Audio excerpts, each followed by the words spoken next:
Yeah, first of all, Joe's been awesome, and that's since the bowl game in January when we got back, but it's long before that too. He's continued to mature inside of our program. Has a great understanding who he is, where he wants to go. He's on a mission every single day to do that. Wants to have a great impact on his teammates. His leadership has continued to grow, his daily habits. Love what he's done. Had a great spring, and can't wait to get in training camp with him. Talk about representing Tennessee with your guys here at SEC Media Days. Yeah, what a great opportunity for these three guys to come into to Mid-State, an area of the states that is vitally important to our future success. It's played a big role in our past successes as well, and they get an opportunity to be in front of the country and for people to figure out who they are. And these are three great representatives, all guys that are on our leadership council that do it the right way every day. Josh, are you a next step guy as far as big picture with the program? I mean, you talk about with your players what the next step is. We're constantly talking about how we're going to improve. You put your goals out in front of the football team when you start any quarter of your off season. That can be in January when they first get back, to beginning of spring ball, to when we start training camp. But at the end of the day, then it becomes about your daily accountability to your habits and to your teammates and about your growth and competing extremely hard every day. This group's been phenomenal. There were a lot of great moments last year for sure. At the end of the day, we didn't reach our goals. And for us, individually, we had to take steps this offseason, really like what we've done. Collectively as a group, we got to get there when we kick off here in about 44 days back here in Nashville. Did you have to make that message to your team that you didn't reach your goals? We're kind of resetting for the offseason in terms of motivation and not living in the past of last season? Well, I think it's important that you always talk about the things that matter inside of your program with your players. Did I feel any greater urgency with this group than I have with past groups? No. This group, the success that they had a year ago only happens because of the work that they put in. We're still on that journey to become what we're capable of individually and collectively as a program. High goals, high aspirations. They knew that we had areas that we had to improve upon too.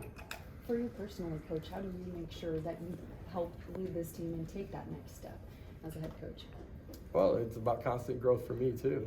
How do I get better? And that can be in communication, it can be in game day management, it can be in subtle things that we're doing in our off season, it can be in messaging. It's about constant growth for all of us, and that happens because it's a two-way street inside of our program. I talk about great seasons happen because of leadership and accountability inside of the locker room, developing these guys as leaders, so it's an ongoing process for me too. Josh, how do you deal with the recruiting restrictions, which you guys have already been dealing with the last couple of years? How do you plan those out, when to make cuts? Well, I think that's one of the great things in me coming here, the leadership that we have from President Boyd, Chancellor Plowman to Danny, our athletic director. Being able to have real transparent conversations with them. Where do we think this thing's going to go from day one when we first got here? Self-imposing some things, from scholarship reductions to things that we did on the recruiting side of it. To be honest, where we're at today, with 5 years ago, the penalties that came down, we've been handling almost all of these things at a higher percentage than what we're actually going to have to over the last 5 years. Our recruits that just enrolled, none of those guys felt any of the effects of it during the course of the recruiting process. We're going to do it the right way. We've been transparent with recruits. I think it's important that you're open and honest with them. It was that way with our staff when I was hiring them. While they've been here, it's been with our current players, and certainly with the recruiting side of it as well. Can you be flexible? Like if you say we're gonna cut 3 official visits, can you be flexible and say no, we're going to cut 5 or we're going to cut 2, or can you be flexible, within a month or so out? And yeah, there's flexibility for us to navigate the space and take the necessary things that we need to when we're it's most advantageous for us within a certain dialogue and regulations that they gave us as well.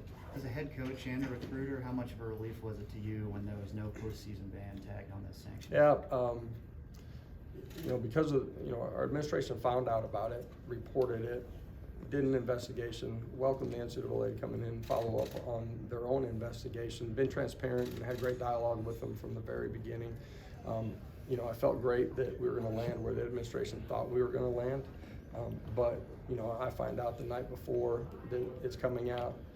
At that point, yeah, you're you don't know what you don't know. So when we got the word the following morning, it was a sense of relief that our players. It would have been easy for us to take a bowl ban in year one when I first took the job. We were down to 65 scholarship players. Nobody knew what the season was going to look like. Our administration just didn't feel like that was the right thing to do for the players that stuck around, and it wasn't the right thing to do. And so the way that they navigated it, the process with NCAA, glad that we were able to come out with a verdict where our guys are going to have an opportunity to compete for all the things that they want to. Josh, did you feel strongly about not taking that bowl ban just so that your players could experience the bowl? I did, because at the end of the day, the guys that we had 35 guys that left our program. The guys that were around were the guys that cared about the Power T. They cared about their teammates. In all reality, they were guys that weren't a part of what was going on. And, I think it's tough to punish innocent guys. And so I felt like it was extremely important that we tried to navigate that space the right way and allow those guys to compete. You guys, if you date back to when we first got here 2 years ago, we never set a ceiling on what we could accomplish. Those guys have been our guys, my guys from the very beginning. It's been a huge part of why we've grown the way that we have and as quickly as we have. But it absolutely was the right thing to do. Do you think it helped, Josh, do you think it helped this last season, the fact that you did, handle it that way that first year? Well, I think, the culture that we've built because of the players that are in our program, and as a staff and leadership within our athletic department, how we've handled all those situations, the communication that we've had, the transparency, the love and the connection that we've built between each other, that all certainly parlayed into, how we played and competed last year, how we handled adversity, throughout the course of the season, and ultimately why we finished it the way that we did. I'm curious, in case people on the outside may not know, how crippling can a postseason ban be, not only for recruiting, but from a revenue generating standpoint, so to avoid something like that? Yeah, financially, we're paying a penalty that's going to, any of those benefits would be lost. I don't recommend anybody going through this. I took the job in late January. I had to hire an entire staff. We were down 35 scholarship players. We were playing with 65 scholarship athletes on our roster when we kicked off that year. Most teams were at 90, maybe even 95 because of COVID seniors. The deficit at which we took the field was real. I don't think people, I think when the penalty came out, a lot of people just looked forward. Boy, you better go back and look backwards and see, the things that we self-imposed and how we had to navigate that space. The uncertainty, how other teams have beat us up on the recruiting trail, sensationalizing a little bit, potentially what was going to happen and transpire. We've only navigated the space because we've been thoughtful. We put the student athlete first. We have great transparency and communication inside of our program. That's with our staff, that's with our current players, and it's with recruits. And that's why I feel like, as much of a climb as we had in the first 24 months, the trajectory of where we were and where we can go. I don't know if there's ever been a better time to be a Vol. Josh, you're looking at your roster now. I think you've got more than 30 seniors in terms of scholarship guys, more than 30 freshmen too. Is that unique to have such a blend of old experienced guys and a bunch of new guys that haven't played? There's essentially 2 recruiting classes that are gone from our roster, and that's how you end up with the numbers kind of being what they are inside of our roster. And so there's a unique blend of experience, guys that have been inside the program that have helped lay the foundation, a lot of young guys that have come into it. I absolutely love the young guys inside of our program. Their maturity off of the field, let alone their maturity inside of our building, who they are, how they attack every day, how they compete and love with their brothers. It's a really good dynamic inside the building right now. Josh, what does it say about your program? You've got 2 6-year seniors here. You've had other 6-year seniors. What does it say about your program that players want to stay around? Well, I think it speaks to they love and enjoy the process and the journey of what we do, 365 days out of the year. They care about the people that they, sit next to in the locker room, that they're, enjoying their time as being a part of, this program and being a part of Vol Nation. I think they see, you know, the continued opportunities and climb that we have left in front of us. They can also see that they're developing inside of our program, and that's on the football field with their position coaches, coordinators, what we're doing schematically to put them in a position to be successful, their growth, what we're doing in the weight room, their continued growth as an athlete and how they're developing. And that can be seen in the draft. You know, over the last 2 years, 10 draft picks. I think we're top 8 in the country, top 10 in the country, and as far as the number of draft picks. Last year, 5 in the first 3 rounds. That's top 2 in the country.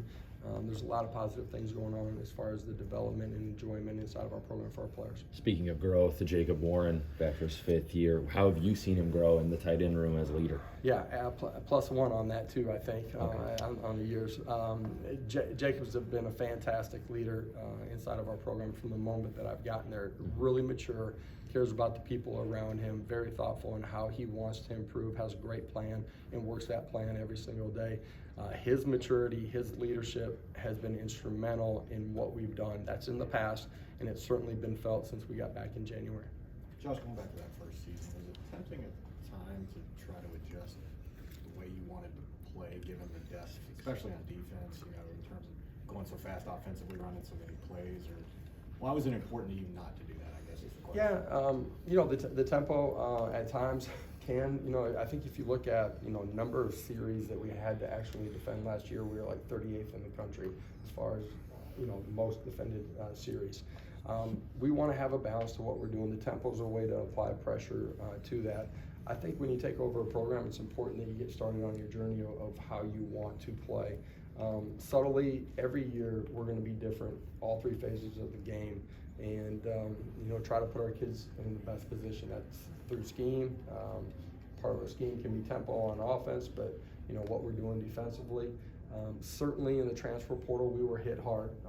That's why a majority of the kids that we did bring in, and I'm going to go back to, you know, 2 years ago. You know, we lost 35 programs. We were still limited in the number of kids that you could bring on campus. No matter how many you lost at that time within the NCAA rules, we were limited to 25 annual counters that year. But a majority of the kids that we did bring in to you know, kind of patch our roster were on the defensive side of the ball, and that certainly was a part of the reason. We've seen more behind the scenes of what the program was, the culture was before you got here. Did you realize all that stuff when you got in, like the culture that you were inheriting and how much you needed to change it? You know, when I got there, the second semester had already started. So one of the unique things, you know, it's hard taking over a program that late. There's about 2 months of work that we're missing and going into an off season with you guys. The one thing it did afford me when I took the job is they were already into their off season, and so it gave me a chance to evaluate the players a little bit that first week. What they were doing could be weight room. I also got a real sense of what the culture and energy was like inside of the building, what was going on inside the locker room too. So it gave me a clearer picture of you know what was going on. That didn't change, you know, who we are and what we're about, is because that's who we are and it's what we're about. You talked about starting the season here in Nashville. If you have to start at a neutral site to open the year, why is this a good spot for you? Man, this is a city and an area of the state, mid-state, that's vitally important. It's played a huge part in our past success and will play a huge part in our future success as well. And so it's an opportunity for us to come over to our fan base, play in a great city. It's going to be an absolutely electric environment, and Vol Nation will show out in big droves, I'm sure. So cannot wait to see them in 44 days. Coach, looking at college football as a whole, a lot of changes over the last several years with NIL, super conferences, transfer portal. How would you describe the direction the sport's headed, and do you like that direction? I'm not sure you know what tomorrow is going to bring, and so at this point in college football, I think it's important that you analyze where you're at, how do you best navigate that, and also be ready to shift on a moment's notice. And you know, all the things that every head coach, but every program is dealing with. It's a difficult time. There's a lot more variables than there used to be, you know, a decade ago or 2 decades ago. At the same time, it's the hand that we're dealt, and love where I'm at and who I'm competing with every day. What has impressed you most about the way your players have kind of handled the drama over the last few months with stuff coming down? You know, I found out the night before We called a team meeting at that point to let them know when they got done with workouts, we'd have a team meeting. It's the time of year where a lot of staff is gone. I was actually out of town. We did it via Zoom. Inside of our building, our guys really haven't been focused on that in any way. I'm not sure that they've talked about it a whole lot. And they, I'm sure the next morning saw, things on social media that it was going to be coming out and maybe what was coming out, but it was a really quick team meeting. They took the information, we're ready to go compete and get after it. How big was Last it question. to get on the phone with recruits? Because they see headlines, they see, this and that, and, I guess there's a lot of ignorance there because they just don't understand like what it all means to be able to, fill in the blanks for them. Just kind of like how a minute ago you were quick to say we were 38th, in the country in defended series on defense because, there's the notion out there that the defense is always on the field to be able to hit those recruits back with, hey, it's not the case. How big is that to be able to hit these kids and just let them understand what's real and what's not? Well, for 2 years and the recruits that we did sign, man, a ton of trust from the recruits and the families because there were a lot of unknowns and they were getting hit by other schools with some things that were probably a little or a lot sensationalized. However, to be able to put this thing to bed, have it, on paper, what's actually transpired, then for us to get on the phone with all of them, really a lot of them at one time, to be able to talk through how we've already navigated the space in 2 years, the reality of what it's going to look like going forward, but to say, hey, this is the recruiting process you've already been a part of, and have you felt anything, right? They haven't. And so at the end of the day, they can tell that this isn't going to impact their ability to have great players surround them, to be able to play at the highest level, win a bunch of individual awards, be an All-American, and compete for championships. Thank you, Thanks, Coach. Coach. We'll get Joe